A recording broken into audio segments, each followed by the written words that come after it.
आपको बताएं, बात बहुत बढ़िया से समझ में आ जाएगी। एक कोई प्यासा व्यक्ति था, थका मांदा जा रहा था जंगल में। एक महात्मा की कुटिया दिखाई पड़ी। महात्मा की कुटिया में गया और महात्मा जी से कहा, महाराज हमको पानी पिलाओ, बहुत प्यास लगी है, पानी नहीं मिलेगा तो हम मर जाएंगे। महात्मा बड़े बुद्धिमान थे, संत थे। महात्मा ने सोचा अभी ये धूप से आया है, तत्काल अगर इसको हम पानी पिला देंगे तो इसकी तबीयत बिगड़ जाएगी, थोड़ा श्रम शांत हो तब इसे पानी पिलाएगा। और वो प्यास से इतना व्याकुल था, उसने कहा हमको पानी दीजिए, पानी दीजिए। महात्मा ने सोचा ऐसे मना करेंगे तो प्यासा भी है, दुखी भी है, इसे अच्छा नहीं लगेगा। तो महात्मा जी ने कहा अच्छा पानी पीना चाहता, बोले एक काम करो, बादल में चले जाओ, बादल में पानी पी के चले आओ। बादल में चले जाओ, बादल में पानी भरा हुआ है। ये सब पानी धरती पर जो आता है वो सब बादल से ही तो आता है। उस बादल के पानी को पी लो। उस व्यक्ति ने कहा महाराज हम प्यास से मरे जा रहे हैं, आप बता रहे हो बादल का पानी पी लो। बादल में, मेघ में हम जा नहीं सकते, हम कैसे पानी पिए, उतनी दूर जाने की हमारी गति नहीं है। तब महात्मा ने कहा, तब उस प्यासे ने कहा वो बादल का पानी तो ठीक है, लेकिन उससे सुलभ पानी बताओ जिससे मेरी प्यास हो। बोले तो अच्छा।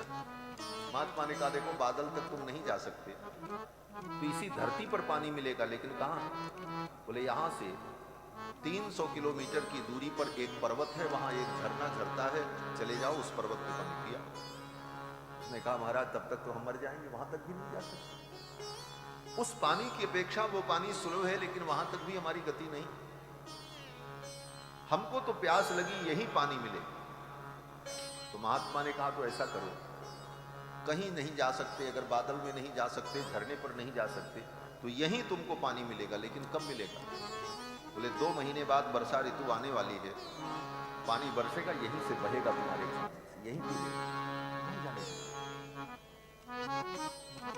उस व्यक्ति ने कहा महाराज मैं प्यास से मरा जा रहा हूं और आप ऐसी ऐसी बातें बता, और कोई सुलभ पानी बताओ, ये पानी तो यहां बहेगा लेकिन 2 महीने अब तक मैं रहूंगा नहीं रहूंगा।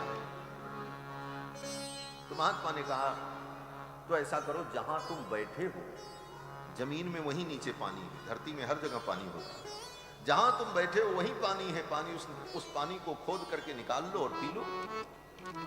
बोले महाराज ये भी सत्य है, लेकिन वो पानी हमको नहीं मिल सकता। तब महात्मा ने कहा क्या करें? उस प्यासे ने कहा महाराज हम तो प्यास से मरे जा रहे हैं, हमको जल्दी पानी पिलाओ। तो महात्मा ने कहा तो अच्छा रुको। अपना कमंडल उठाया, कमंडल में पानी रखा था, निकाल करके एक पात्र में दिया और कहा लो इसे पी लो। पी लिया, प्यास बुझ गई। प्यास बुझने के बाद उस व्यक्ति ने कहा महाराज जब यही पानी पिलाना था कमंडल का, जो आप बादल में भेज रहे थे, फिर जो है पर्वत पर भेजने की बात कही, फिर यहीं पर पानी बहेगा, जहां बैठे हो वहां पानी है, और फिर पिलाया कमंडल का पानी। महात्मा ने कहा यही उपदेश है। भगवान के प्राप्ति की प्यास अगर जीवन में लगी है तो भगवत प्राप्ति की प्यास उसी प्रकार है जैसे वो प्यासा व्यक्ति। बादल में पानी है लेकिन बादल के पानी से प्यास नहीं बुझी, झरने के पानी से भी प्यास नहीं बुझी। यहीं पर नदी बहेगी, वो पानी कालांतर में मिलेगा, धरना बड़ा कठिन है। लेकिन कमंडल में जो पानी था उस पानी ने प्यास बुझा दी। पानी में अंतर नहीं है, जो पानी बादल में है वही पानी झरने पे, जो पानी झरने में है वही वर्षा ऋतु में बहता है, और जो वर्षा ऋतु में बहता है वही पानी धरती के गर्भ में भी है। लेकिन हमारे कमंडल में जो पानी है वो पानी भी वही है, लेकिन प्यास तो कमंडल के पानी से नहीं, प्यास तो उस कमंडल के पानी से ही बुझी। बोले ये पानी मिला कहां से? बोले नल लगाया, कुआं खोदा, उससे निकाला। बोले कुआं तुम बना लो, नल बना लो, लेकिन पानी तुमने नहीं बनाया। जल तत्व वही तत्व है, जल तत्व जो बादल में है, जो झरने में है, जो वर्षा में है, जो धरती के गर्भ में है, वही जल तत्व। उसी प्रकार जैसे बादल का जल अत्यंत दुर्लभ है, उसी तरह वैकुंठ के भगवान अत्यंत दुर्लभ। दूसरा उससे सुलभ जल कौन है? बोले झरने का जल। बोले वो कैसा है? बोले वो क्षीर सागर में विराजमान व्यूह भगवान के समान है, वहां तक हम जा नहीं सकते। वर्षा ऋतु में यही पानी बहेगा। बोले वर्षा ऋतु जब आएगी तब उसमें काल का व्यवधान है, जैसे रामकृष्ण आदि अवतार काल में होते, और अंतर्यामी भगवान के समान भूगर्भ में जल विद्यमान, धरती के अंदर सर्वत्र जल विद्यमान है, लेकिन उसको खोदने के लिए उतना श्रम करना पड़ेगा। अपने अंदर भगवान विराजमान है, लेकिन उस तत्व को जानने के लिए कितनी बड़ी तपस्या और साधना करनी पड़ेगी, तब उस तत्व को हम जान पाएंगे। लेकिन आपने कुआं नहीं बनाया, आपने नल नहीं बनाया, आप कहीं परिश्रम नहीं किए, और किसी ने आपको उठा करके अपने कमंडल से जल लेकर के पानी दे दिया, आपने पी लिया, प्यास बुझ गई, और बड़ी सरलता से प्यास बुझ गई। पानी वही, तत्व वही। उसी प्रकार से वही भगवान, वही परमात्मा जब विग्रह के रूप में विराजमान हो जाते हैं, ब्राह्मण आचार्य विद्वान संत जन मंत्र के द्वारा, भावना और विधि के द्वारा उनके अंतर प्राण प्रतिष्ठा कर देते हैं, तो इस रूप में भगवान हमें सदा मिलते हैं, और इसी रूप में भगवान के द्वारा हमारी प्यास बुझ जाती है। भगवत प्राप्ति की प्यास तो इसी रूप में बुझती है। बड़े बड़े ज्ञानी, बड़े बड़े महात्मा जो तत्वज्ञ होते हैं, वो लोग भी जाकर के भगवान का दर्शन करके आनंद पाते। चलो आज दर्शन करके आज जगन्नाथ जी का दर्शन करें, आज बद्रीनाथ जी का दर्शन करें। तो इन विग्रहों के रूप में विराजमान भगवान जो है, ये अर्चावतार है, और इस अवतार में सुलभता की समस्त सीमाओं को भगवान ने उल्लंघित कर दिया, और सभी भक्तों के लिए सुलभ हो, चाहे दीन हो, मलिन हो, पापी हो, पुण्यात्मा हो, विद्वान हो, सबको दर्शन। बस इतना ही अंतर है कि ये बोलते नहीं, चलते नहीं, कुछ करते नहीं, लेकिन हमारे लिए परम सुलभ। बोलते भी नहीं, चलते भी नहीं, लेकिन बोलना और चलना इनको सिखाना पड़ता है। हमारे पूज्य स्वामी जी महाराज कहा करते थे, जैसे बच्चा पैदा हुआ तो बच्चे के सामने कुछ न बोलो तो जिंदगी में कभी बोलना नहीं सीखता। जब आप बार बार बोलोगे तो वो बोलना सीखेगा। पहले तुम्हें बोलना पड़ेगा, वो बच्चा नहीं बोलेगा, बच्चा तो कुछ समझेगा भी नहीं। लेकिन माता पिता बोलते हैं, बाबू बेटा अच्छा पानी पियोगे, अपने ही प्रश्न करेंगे और अपने ही माता पिता उत्तर देते हैं, तो वो सुनता रहता, सुनते सुनते एक दिन फिर वो भी टप टप उत्तर देने लगता है और समझता है। उसी प्रकार मूर्ति के रूप में विराजमान भगवान, इनका जन्म तो हुआ, अवतार तो हुआ अर्चा विग्रह के रूप में, लेकिन हमने शुरू से ही मान लिया कि ये बोलते नहीं, इसलिए हमने उनसे बोलने का कभी प्रयास नहीं किया। समय पे जाके आरती उतार देते हैं, समय पे कपड़ा पहना देते हैं, भोग लगा करके चले आते हैं, जानते हैं बोलेंगे नहीं तो भगवान नहीं बोलते। लेकिन आप ये भावना करो कि ये भगवान हैं, और जब सेवा में जाओ उसी प्रकार उनसे बात करो, वो कुछ नहीं बोलेंगे, आप बात करते रहो, और बात करते रहे करते रहे करते रहे, तो एक दिन जीवन में वो चमत्कार होगा कि वो भगवान बोल पड़ेंगे, मुस्कुरा पड़ेंगे, और आपको उनका दिव्य अनुभव हो जाएगा। कितनी ऐसी घटनाएं हैं, एक दो घटनाएं नहीं, बहुत सारी ऐसी घटनाएं हैं संतों के जीवन में, महापुरुषों के जीवन में, कैसे भगवान उनसे बोले और कैसे बात की। कथाएं हम सुनते, रंगनाथ भगवान रामानुज स्वामी से कितनी वार्ता करते, कांची के श्री वरदराज भगवान कांची पूर्ण स्वामी जी महाराज से कितनी वार्ता करते, श्री वल्लभाचार्य जी महाराज से श्रीनाथ जी सारी बातें करते थे। 84 वैष्णवन की वार्ता पढ़ लो, और वल्लभ संप्रदाय के ग्रंथों को पढ़ लो, आचार्य चरण से भगवान कैसे बातें करते। तो कहने का तात्पर्य कि ये अर्चा विग्रह के रूप में ही हम भगवान का अनुभव करते हैं, और इसी रूप में अनुभव करते करते तत्वबोध प्राप्त हो जाता है, और भगवत अनुभूति भी प्राप्त हो जाती है, और जीव का परम कल्याण होता है। इसीलिए मंदिर में विभिन्न प्रकार के समय समय पर उत्सव होते हैं, और इन उत्सवों के द्वारा लोगों के अंदर भक्ति का संचार होता है। जब उत्सव होता है तो बहुत से लोग आते हैं, कुछ प्रेम से आते हैं, कुछ भक्ति भाव से आते हैं, कुछ लोग तमाशा देखने के लिए आते हैं, कुछ लोग सोचते हैं चलो कुछ खाने को प्रसाद मिलेगा, इस लालच में आ जाते हैं।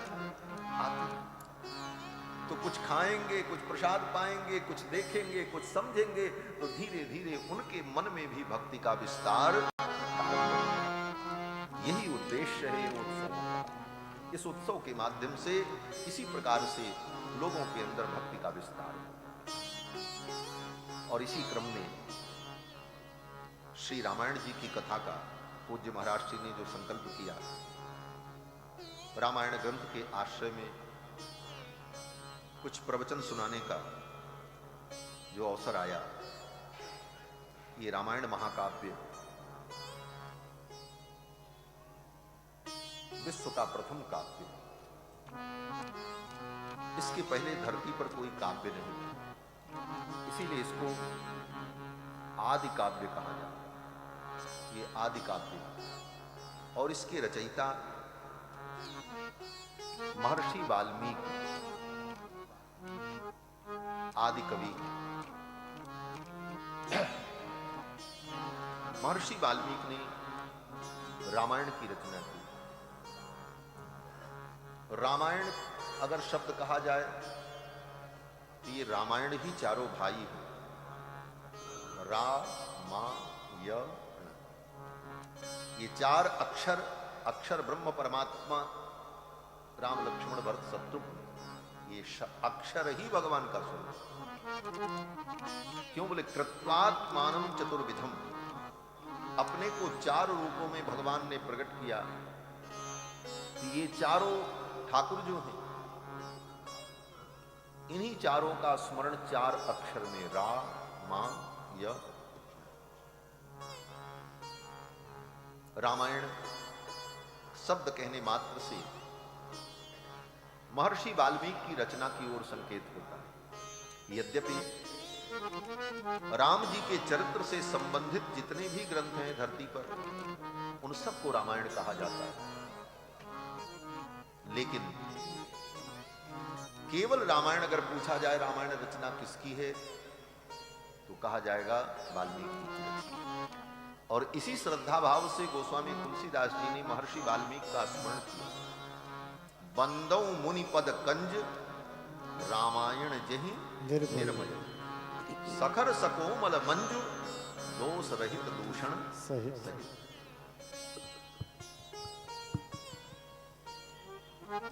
इसमें काव्य की कितनी सुंदर भंगिमा है गोस्वामी जी की, कि बंदो मुनिपद कंज, रामायण जहि निर्मल। जिन्होंने रामायण की रचना की उन मुनि की मैं वंदना करता। उसके पहले भी वाल्मीकि जी का स्मरण कर चुके हैं, लेकिन यहां पर जब कहते हैं तो कहते हैं उन वाल्मीकि जिन्होंने रामायण बनाया। इसका मतलब कई वाल्मीकि हुए। कोई वाल्मीकि ऐसे भी थे जो पूर्व में चोर डाकू भी थे, बाद में संतों के संग से सुधर गए। कोई वाल्मीकि ऐसे भी थे जो ऋषि के पुत्र भी थे। लेकिन गोस्वामी जी ने उसके अंतर को संकेत करते हुए कहा, बंदौ मुनिपद कंज, रामायण जहि निर्भय। जिन्होंने रामायण बनाया उन वाल्मीकि को मैं प्रणाम कर रहा हूं। सखर सकोमल मंजु, दोष रहित दूषण सहित। कैसी रामायण बनाई? बोले सखर सकोमल, ऐसी रामायण बनाई। सखर माने जिसमें खर है लेकिन कोमल है। खर का मतलब होता है सूखा, शुष्क। गोस्वामी जी कहते हैं सखर सकोमल। ये रामायण सखर भी है और कोमल भी। बोले जो वस्तु कोमल होती है वो सखर नहीं होती, जो सखर होती है वो कोमल नहीं होती। तो दोनों कैसे? तो गोस्वामी जी कहना चाहते हैं कि इसमें सखर माने खर नाम के राक्षस की कथा भी आ जाती है, इसलिए सखर। और कोमल है रामायण। फिर आगे कहते हैं दोष रहित दूषण सहित। रामायण दोष रहित है लेकिन दूषण से युक्त है। दोष और दूषण तो एक ही वस्तु होती है, दोष रहित भी हो और दूषण सहित भी हो, ये कैसे संभव है? तो कहते हैं रामायण तो दोष रहित है, लेकिन इसमें दूषण नाम के राक्षस का वर्णन, खर और दूषण दोनों राक्षसों का वर्णन। दोष रहित दूषण सहित बंदो मुनिपद कंज, रामायण जही निर्मय। बड़ी ही श्रद्धा से गोस्वामी जी ने महर्षि वाल्मीकि का स्मरण किया। तो महर्षि वाल्मीकि ने रामायण की जब रचना की, उस समय राम जी अयोध्या के सिंहासन पर विराजमान होकर अपनी प्रजा का पालन कर रहे थे। राम जी का राज्य काल चल रहा था। रावण वध करने के बाद, असुरों का संहार करने के बाद राम जी अयोध्या के सिंहासन पर आरूढ़ होकर प्रजा का पालन कर रहे थे। उस काल में महर्षि वाल्मीकि ने इस रामायण की रचना की। और दूसरी विशेषता,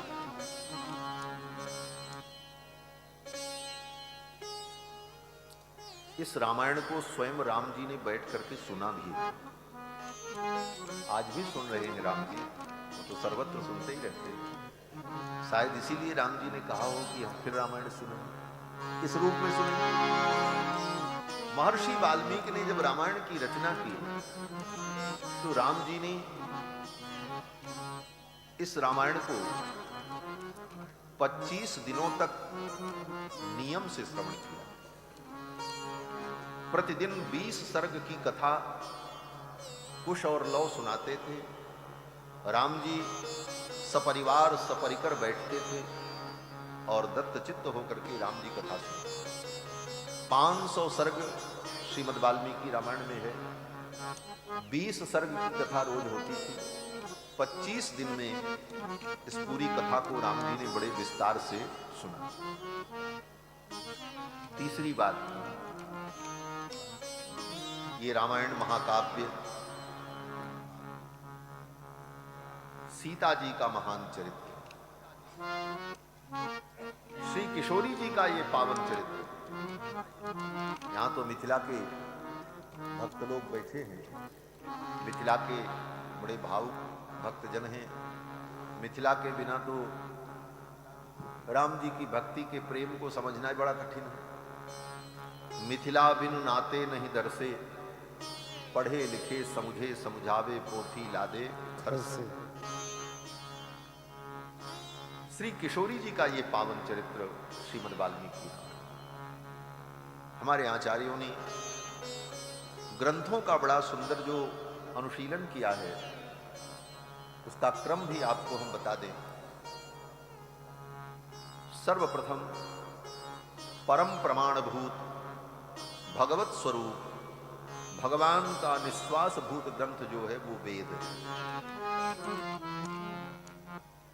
और वेद ही समस्त ज्ञान विज्ञान का मूल है। वेद का मतलब ही होता है ज्ञान। वेद शब्द का अर्थ ही होता है ज्ञान। विद ज्ञाने धातु से वेद शब्द निष्पन्न होता है। वेद माने ज्ञान।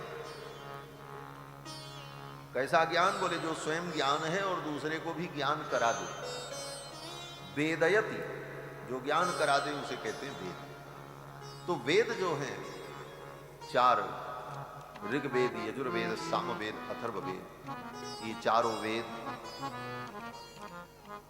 परम ज्ञान के भंडार हैं और भगवत स्वरूप है। वेद में और भगवान में कोई अंतर नहीं। श्रीमद् भागवत में अजामिल के प्रसंग में भगवान के को यमराज के दूतों ने कहा, वेदो नारायण साक्षात स्वयंभू रीति सुश्रुमा। वेद साक्षात भगवान नारायण और वेद ही समस्त धर्मों का मूल है। लेकिन वेद के तात्पर्य को समझना सबके बस की बात क्यों? बोले परोक्ष प्रिया ही वेदा। वेदों की वाणी बड़ी कठिन और वेदों में किस प्रकार से और किस प्रसंग में कैसे कहा जा रहा है, इसको जब तक कोई गुरु से न सुने, परंपरा से न पढ़े, तब तक वेदों का अर्थ वो नहीं जान सकते। तो वेद में जो बातें कही गई हैं, आगे उन्हीं बातों का विस्तार पुराण में और इतिहास में किया गया। पुराण और इतिहास और स्मृतियां ये वेदों की ही व्याख्या है। अब इसमें वेद का जो पूर्व भाग होता है, जिसमें कर्मकांड का वर्णन है, उसकी व्याख्या स्मृतियों के द्वारा होती है। स्मृत्या पूर्व भागो निर्णीयते। स्मृतियों के द्वारा वेद के पूर्व भाग का विचार होता है, जिसमें कर्मकांड भरा पड़ा है। याज्ञवल्क्य स्मृति, मनु स्मृति इत्यादि स्मृतियां वेद के उस पूर्व भाग के कर्मकांड का विस्तार और विवेचन करती हैं। जो वेद में नहीं समझ पाए तो स्मृतियों से समझ। और वेद का जो उत्तर भाग है, सेकेंड पार्ट जिसको कहते हैं, उसमें ब्रह्म का वर्णन है, परमात्मा का, जिसको उपनिषद कहा जाता है, जिसको वेदांत भी कहा जाता है, उसमें ब्रह्म का निरूपण। वेद के दो भाग, पूर्व भाग, उत्तर भाग। पूर्व भाग में परमात्मा की आराधना रूप कर्मकांड का वर्णन और उत्तर भाग में परमात्मा के स्वरूप का वर्णन वेदांत में। तो पूर्व भाग जो कर्मकांड है उसका विचार तो स्मृतियों में हो गया। अब उत्तर भाग में जो ब्रह्म परमात्मा है वेदों में, उसका विचार इतिहास पुराणाभ्याम उत्तर भागो निर्णीयते। इतिहास और पुराण के द्वारा उत्तर भाग का निर्णय किया जाता है। वेदों के उत्तर भाग में जो ब्रह्म परमात्मा का वर्णन है, उसी विषय का विस्तार पुराणों की कथाओं के माध्यम से और इतिहास के माध्यम से, महाभारत के माध्यम से किया जाता है। अब इतिहास पुराण के अंतर को भी जानना चाहिए। इतिहास क्या है और पुराण क्या है? इतिहास केवल दो है। एक त्रेता युग का इतिहास है, जिसको रामायण कहते हैं, जिसको सुनने के लिए हम लोग बैठे हैं। आज जो बातें मैं कह रहा हूं बड़ी महत्वपूर्ण है। इसे ध्यान से श्रवण करेंगे तो आगे की कथाओं में रामायण के गंभीर रहस्य को समझने में सौविध्य होगा, सुविधा होगी। तो ये रामायण त्रेता युग का इतिहास है और द्वापर युग का इतिहास महाभारत है। ये दो ग्रंथ हमारे सनातन धर्म में, रामायण और महाभारत, ये इतिहास ग्रंथ है। ये पुराण नहीं है, ये स्मृति नहीं है, इसको इतिहास ग्रंथ माना जाता है। एक इतिहास त्रेता युग का है और एक द्वापर युग का है। और पुराण तो आप जानते ही हैं। तो पुराण और इतिहास, इतिहास और पुराण, इन दोनों ग्रंथों के द्वारा वेदों के उत्तर भाग में जो परमात्मा का वर्णन है, उस विषय का स्पष्टीकरण और विस्तार और विवेचन होता है। अब इसमें भी जो दो इतिहास हैं, एक रामायण एक महाभारत, दोनों के दो बड़े गंभीर विषय हैं। हमारे आचार्य कहते हैं इतिहास श्रेष्ठेन रामायणेन। ये रामायण इतिहास ग्रंथ में श्रेष्ठ इतिहास है, महाभारत से श्रेष्ठ है, क्योंकि महाभारत द्वापर युग में लिखा गया और ये त्रेता युग का है। इतिहास श्रेष्ठेन रामायणेन कारागृह वास कर्त्या पुरस्कार वैभव उच्यते। रामायण के द्वारा, इतिहास श्रेष्ठ रामायण के द्वारा रावण के कारागार में वास करने वाली कारागृहवास कर्त्री भगवती जानकी जो सीता हैं, उनके वैभव का वर्णन रामायण के द्वारा किया। ये रामायण सीता जी का वैभव, राम जी का वैभव नहीं। राम जी तो प्रासंगिक है। क्यों? बोले सीता जी के दुल्हा हैं। अब जब उनकी चर्चा करेंगे तो उनकी भी तो करनी ही पड़ेगी। कहां राम जी को छोड़ दें? बिना राम जी का नाम लिए भी काम नहीं चलेगा। वस्तुतः रामायण जो है ये जानकी जी का चरित्र है।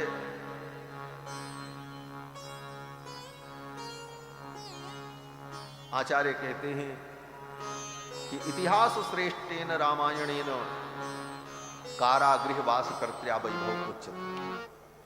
किशोरी जी के वैभव का वर्णन रामायण के माध्यम से और महाभारत के माध्यम से।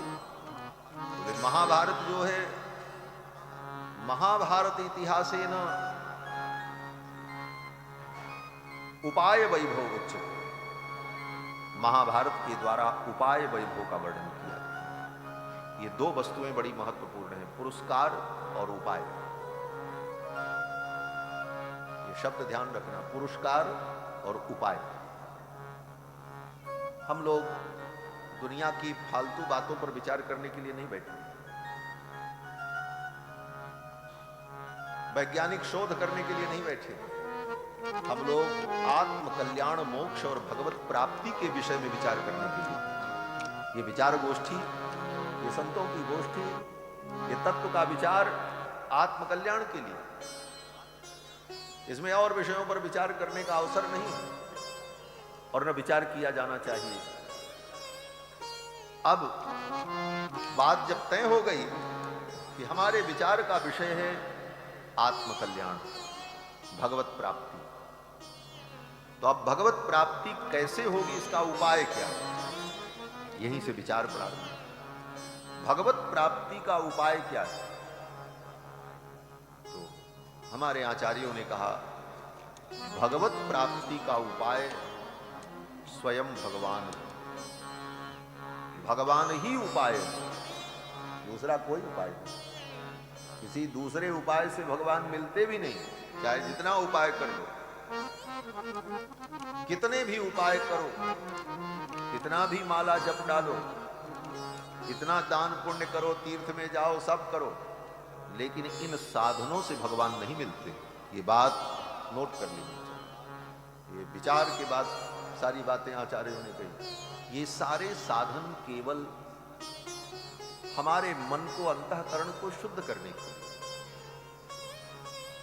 इन आचरणों से हमारा जब अंतःकरण शुद्ध होता है, तब हम भगवत कृपा पात्र बनते हैं और भगवत कृपा पात्र बनने पर भगवान की कृपा से हमें भगवत प्राप्ति। उपाय स्वयं भगवान है। इसीलिए वेदों ने कहा नायम आत्मा प्रवचने न लभ्यो। वो परमात्मा प्रवचन से नहीं मिलता, प्रवचन से रुपया मिलता है, लाखों लाखों दक्षिणा मिल जाती है प्रवचन करने वालों को। प्रवचन से नाम मिलता है, बड़े बड़े आश्रम और बड़ी बड़ी व्यवस्थाएं खड़ी हो जाती हैं प्रवचन से, ये सब होता है। लेकिन प्रवचन से भगवान मिल जाए इसकी गारंटी नहीं। तब आप कहोगे कि फिर ये सब क्यों तमाशा हो रहा है, क्या जरूरत है? हाँ, बात इसका भी उत्तर है।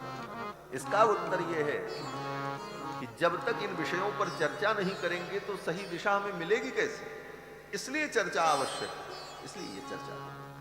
नायमात्मा प्रवचने न लभ्यो न मेधया न बहुना श्रुतेन यमे वैश्वणते तेन लभ्या।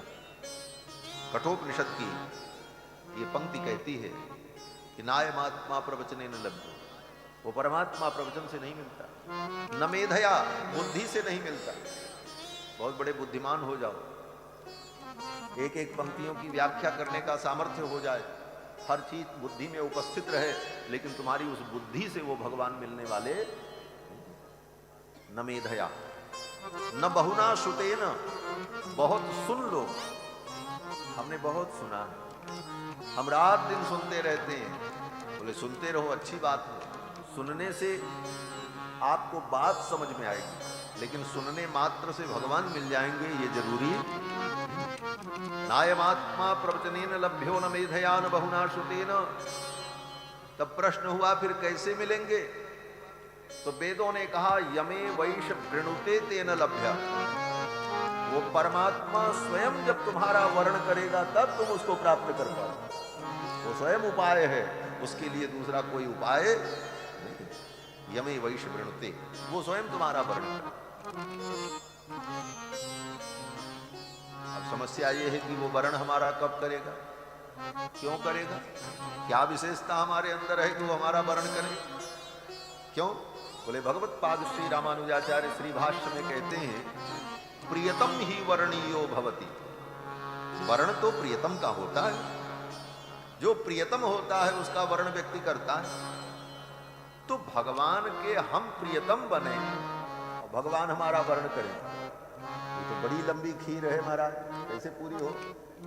तो कहते हैं भगवान हमारा वर्ण करें, प्रियतम ही वर्णीयो भवति, इसके लिए शुरुआत हमको करनी पड़ेगी। हम सबसे पहले भगवान को अपना प्रियतम माने।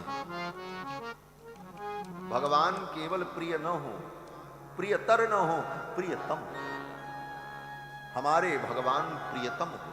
प्रियतम का मतलब जिससे ज्यादा कुछ प्रिय न हो, प्रियतम। विचार करो, आज तक हम भगवान को अपना प्रियतम बना पाए? नहीं बना पाए। प्रिय लगते हैं भगवान, लेकिन भगवान से ज्यादा नोट प्रिय लगती है, सम्मान प्रिय लगता है। भगवान से ज्यादा दुनिया की अच्छी अच्छी वस्तुएं प्रिय लग रही हैं महाराज। भगवान प्रियतम हो जाए, उनसे ज्यादा प्रिय कुछ न हो, उनके लिए सब न्यौछावर हो जाए, ऐसी दशा आ जाए। प्रियतम ही वर्णीयो भवति। और इस तरह से अगर आपने भगवान को अपना प्रियतम माना, अनुभव किया, और इस तरह आप प्रियतम मान करके विचार करने लगे, तब भगवान के भी मन में ये भाव आएगा कि भाई गीता में हमने प्रतिज्ञा की थी, अर्जुन के सामने प्रतिज्ञा की थी, अर्जुन तुम प्रतिज्ञा करो, कौन्तेय प्रतिजानीहि न मे भक्त प्रणश्यति। भगवान ने कहा अर्जुन तुम प्रतिज्ञा करो, मेरे भक्त का कभी विनाश नहीं होता। अर्जुन ने कहा महाराज हमारे प्रतिज्ञा करने से क्या होगा, आप प्रतिज्ञा करो। भगवान ने कहा नहीं नहीं तुम प्रतिज्ञा करो, मेरे भक्त का कभी विनाश नहीं होता। कौन्तेय प्रतिजानीहि न मे भक्त प्रणश्यति। अर्जुन ने कहा महाराज हमने तो प्रतिज्ञा कर ली। भगवान ने कहा हमारी भी एक प्रतिज्ञा है। बोले क्या प्रतिज्ञा है? भगवान कहते हैं जे जथा माम प्रपद्यन्ते तांस तथैव भजाम्यहम्। जो मुझको जैसे भजता है मैं उसको वैसे भजता हूं। बात समझ में आ गई? नहीं आई। भगवान कहते हैं तुम जैसे मुझको भजोगे मैं वैसे तुमको भजूंगा। अगर तुमने हमको अपना प्रियतम माना है तो फिर मैं भी तुमको अपना प्रियतम, और जब भगवान हमको अपना प्रियतम मान ले तो फिर सिद्धांत आ गया प्रियतम ही वर्णीयो भवति, प्रियतम का ही वर्ण होता है। तब तो भगवान हमारा वर्ण कर लेंगे। यमे वैश्य बढ़ते तेन लभ्यः। इन सारे गंभीर अर्थों को गोस्वामी पाद ने एक चौपाई में संग्रहित कर दिया। सोई जानई जहि देहु जनाई, जानत तुम्हि होय जाई। तुम्हारी कृपा तुम्हि रघुनंदन, जानहि भगत भगत उर चंदन। तो भगवान ही उपाय, दूसरा कोई उपाय नहीं। लेकिन वे भगवान रूपी उपाय तब तक उपाय नहीं बनते हैं जब तक कोई पुरस्कार करने वाला नहीं। पुरस्कार माने सिफारिश, जिसको हिंदी में, उर्दू में सिफारिश कहते हैं, हिंदी में उसको कहते हैं कि पक्ष लेने वाला, और संस्कृत में ही आचार्यों की भाषा में उसको कहते हैं पुरस्कार। तो भगवान उपाय बनते हैं, भगवान ही उपाय, लेकिन कब? बोले जब कोई हमारा पुरस्कार करे भगवान के साथ। गलत सही का निर्णय तो न्यायाधीश ही करेगा, लेकिन न्यायाधीश अपने मन से निर्णय नहीं करता।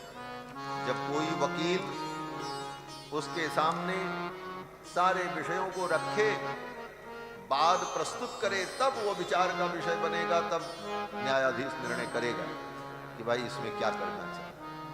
तो भगवान उपाय तो बनते हैं, लेकिन भगवान के सामने इन विषयों को रखे कौन वकालत करे हमारी आपकी? तो जो हमारी आपकी वकालत करे उसी को कहते हैं पुरस्कार। वो पुरस्कार वैभव, और ये कार्य कोई और नहीं करता, ये कार्य श्री किशोरी जी करते हैं, श्री जानकी जी। इसीलिए हमारे यहाँ आचार्यों ने श्री जी को पुरस्कार स्वरूपा माना। किशोरी जी जब तक पुरस्कार न करें तब तक भगवान उपाय बनने को तैयार नहीं होते। किशोरी जी हमारा पुरस्कार करें। इसीलिए गोस्वामी जी ने विनय पत्रिका में जब प्रार्थना की तो किशोरी जी से यही कहते थे, हे भैया, जब भगवान आपके अनुकूल हो उस समय अवसर पा करके आप मेरी भी सिफारिश कर दें। कब? कहते हैं कि जब किशोरी जी के वश में भगवान हो, उस किशोरी जी भगवान को अपने वश में कर लेती? बोले हाँ कर लेती। किस प्रकार से? बोले सौंदर्येण ईश्वरम वशी करो। आचार्य चरण कहते हैं कि किशोरी जी अपने सौंदर्य माधुर्य के द्वारा भगवान को अपने वश में कर लेती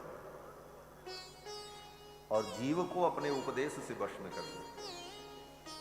उभयोः वशीकरणम, जीवात्मा को अपने उपदेश से अपने वश में कर लेती हैं किशोरी जी और अपने सौंदर्य के द्वारा भगवान को अपने वश में कर लेती हैं। सौंदर्येण ईश्वरम वशी करो।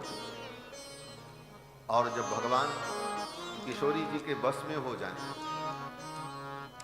तब अवसर पाकर के किशोरी जी भगवान से कह दें, प्रभु इस जीव पर कृपा कर दो।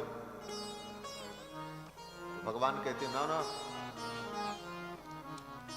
हमारा विधान बिगड़ जाएगा। हमने विधान बना रखा है, जो जस करई तो तस फल चाखा। ये हमारा विधान है, इस विधान को हम कैसे तोड़ दें? तो भगवती भगवान से कहती हैं, ये विधान आप रखो, लेकिन एक नियम बनाओ। अगर यही विधान आप रखे रहोगे कि जो जस करे तो तस फल चाखा, तो फिर आपकी भक्ति का परिणाम क्या होगा? आपके जो दिव्य गुण हैं, दया, करुणा, क्षमा, कृपा, वात्सल्य, ये सारे गुण क्या है? किस दिन काम आएंगे? ये किस पे कृपा आप करोगे? क्षमा गुण आपका है। किशोरी जी भगवान से कहती हैं, क्षमा गुण आपका गुण है, तो ये क्षमा का उपयोग आप कब करोगे? किसी को क्षमा तब किया जाता है जब वो अपराध करे। और अपराध करने के बाद आप कहो कि कर्म का हिसाब है, जो जस करे तो तस फल चाखा। जिसने कर्म किया है तो इसको दंड मिलेगा, क्षमा नहीं मिलेगी। तो फिर ये क्षमा का उपयोग कब होगा? ये क्षमा नाम का गुण, कृपा नाम का गुण, करुणा नाम का जो गुण आपका है, ये किस दिन उपयोग आए? इसका आचार बनाना है, इसको लाकर में बंद करके रखना। ये जो गुण आपके हैं ये व्यर्थ हो जाएंगे। क्षमा, कृपा, करुणा,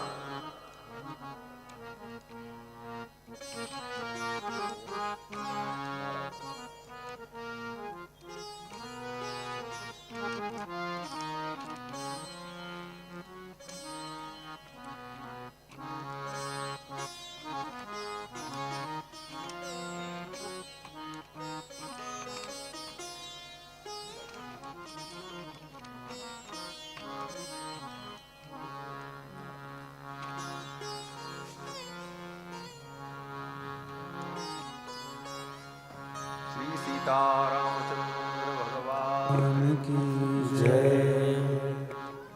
भगवान के गुण क्षमा, करुणा, कृपा, ये गुण किस दिन काम आए? किशोरी जी कहती हैं, आपके कोई भी गुण व्यर्थ नहीं होते, तो आपके ये सारे गुण व्यर्थ हो जाएंगे। अगर आप कर्म को देख करके हिसाब करोगे कि जो जस करई तो तस फल चाखा, तो फिर ये न कृपा आपकी काम आएगी कभी, न करुणा। व्यक्ति अपना कर्म करेगा, फल भोगता रहेगा, आपसे क्या लेना देना? तो ये आपके गुण निरर्थक हो जाएंगे। तब भगवान को याद आता है, श्री जी ने ठीक कहा, ये मेरे गुण किस दिन काम आएंगे? ये दया, करुणा, क्षमा, ये सब गुण, इनका उपयोग कब होगा? तो भगवान कहते मैं क्या करूं? एक तरफ तो हमने ही नियम बना रखा है, जो जस करई तो तस फल चाखा, और इस नियम के कारण हमारे गुण व्यर्थ हो रहे हैं। और इन गुणों का हम उपयोग करें तो नियम टूट जाएंगे। ऐसी स्थिति में मैं क्या करूं? तब किशोरी जी भगवान को रास्ता बताते हैं। जानकी जी कहते हैं प्रभु एक काम करो, जब अपवाद होता है तो अपवाद की एक सीमा तय कर दी जाती है। उस अपवाद का नियम उस सीमा में ही लागू होता है, उस सीमा से बाहर नहीं लागू होता। तो किशोरी जी कहती हैं कि आप ये नियम रखो, जो जस करे तो तस फल चाखा। लेकिन इसके साथ साथ कर्म करने के बाद अगर कोई सच्चे मन से आपकी शरण में आ जाए, आपकी शरणागति कर ले, आपके चरणों में समर्पण कर दे, तो उसके लिए ये नियम हटा दो। उसके ऊपर तो आप कृपा करो, उसके ऊपर तो आप करुणा करो। जन्म जन्म के उसके पाप संताप उन पर बिना ध्यान दिए उस पर आप करुणा करो, कृपा करो, आपके ये गुण सार्थक हो जाएंगे। और जो अहंकार के कारण, अभिमान के कारण, अज्ञान के कारण पाप भी कर रहे हैं और आपकी शरण में भी नहीं आ रहे हैं, उनके लिए वो नियम लागू रखो, जो जस करई तो तस फल चाखा। आपके गुणों की सार्थकता। इस प्रकार किशोरी जी भगवान